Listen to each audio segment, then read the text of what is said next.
แล้วจ้าถึงมันจะมีแดดกับหนาวเนี่ยพี่น้องนั่นเหลือหงสองตัวเอามองอยู่จ้าเห็นปะขาวๆมีน้ำเท่านั้นแหละพี่น้องที่ยังไม่ได้เป็นน้ำแข็งเนาะนอกนั้นขาวๆนั่นก็เป็นน้ำแข็งไปแล้วจ้าถ้าเป็นน้ำแข็งนะหงก็บินหนีแล้วจ้าพี่น้อง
โชคดีมากๆแล้วค่ะพี่น้องเดนมาร์กหิมะบ่หลายแต่หิมะหลายนี่แย่เลยจ้ะ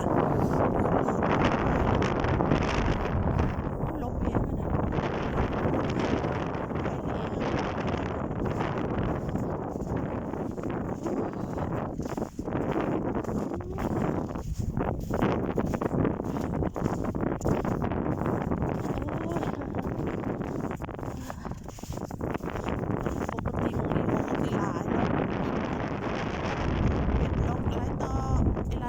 นก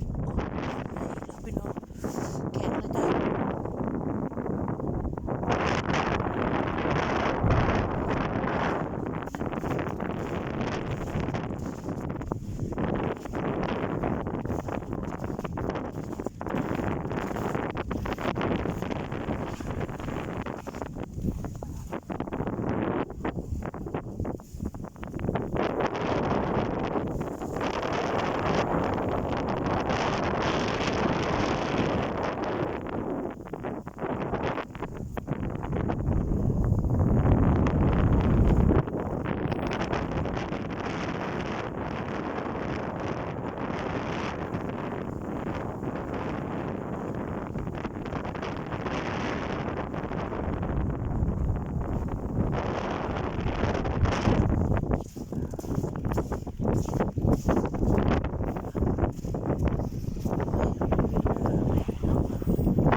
สาวย่าระวังมือ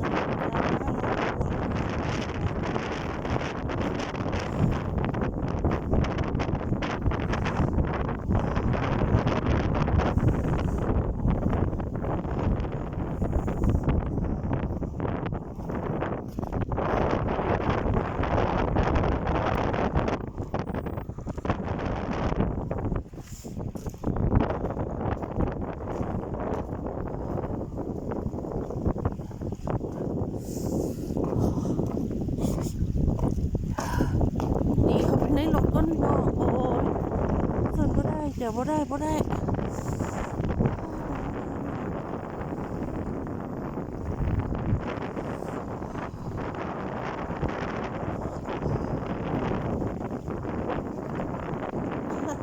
ู้สาวจากประเทศไปยืนรอกันลองต้องตั้งลงไปเดินต้องไปยืนใน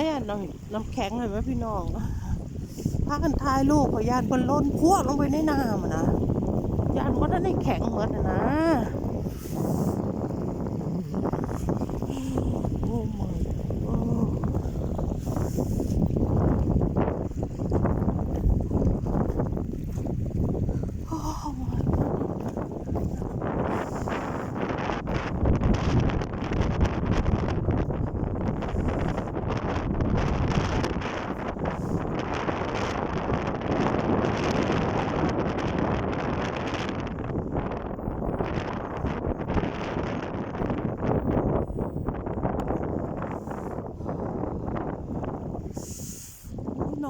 2 ตัวตุ๊กป่อง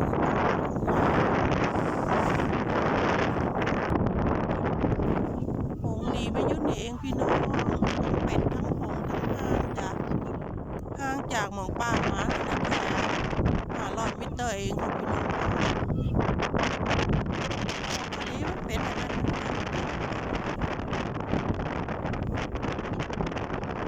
ทะเลมันเป็นนั่นทะเลเป็นน้ำแข็งค่ะเอาอยู่นี่เองเนาะลมแรงเด้เนาะ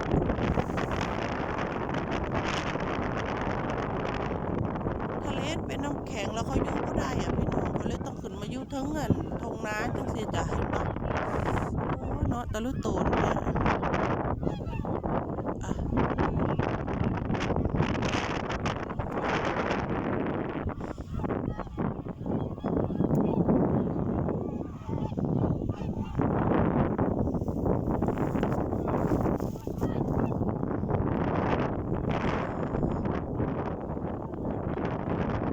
ทั้งหงทั้งห่านตัวดำๆนะคะนกเป็ดเดือนนะจ๊ะนกเป็ดบ้านตะลุแปดโอ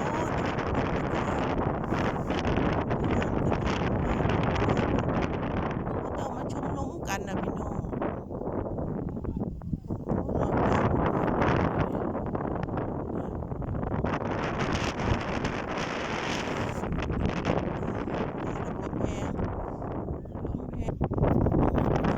แดดแห้งขนาดแต่ว่าหนาวยังค่ะพี่น้องตอนนี้11 องศาแล้วจ้ะ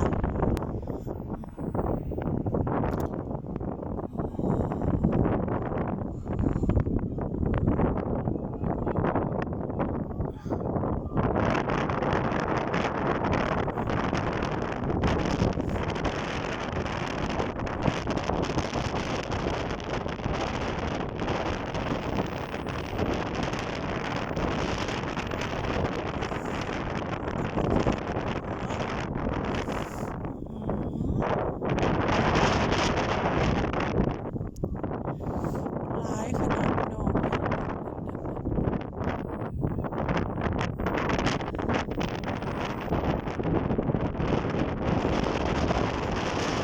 หนาวเย็นมันจะเปลี่ยนเป็น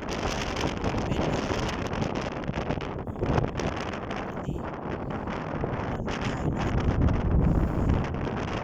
เหนื่อย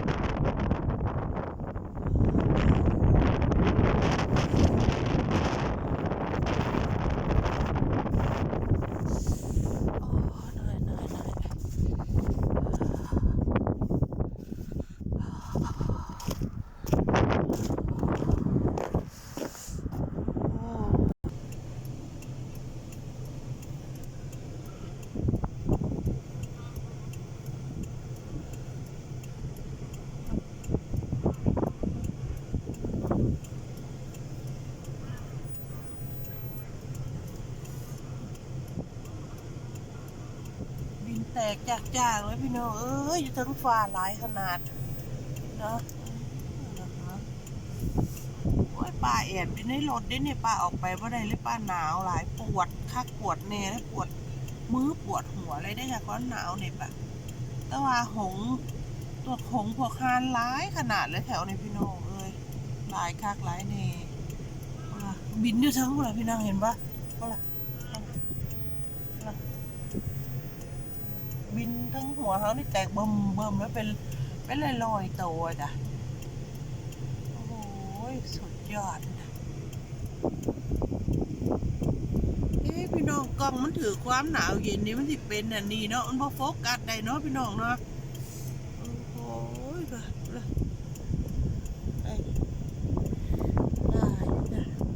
ค่ะถ่ายคลิปต้องถ่ายในรถแล้วจะออกไปเพราะอะไรเลยหนาวแบบปวดมือปวดหัวเลยใส่ถุงมือนะคะใส่หมวกใส่เสื้อยักษ์2 ตัวเสื้อกันหนาว2 ตัว 3 ตัวเลยจ้ะสะอ่อนดีอ้อยโอ้ไหวเลยจ้ะพี่น้องกลับแล้วสวัสดีค่ะ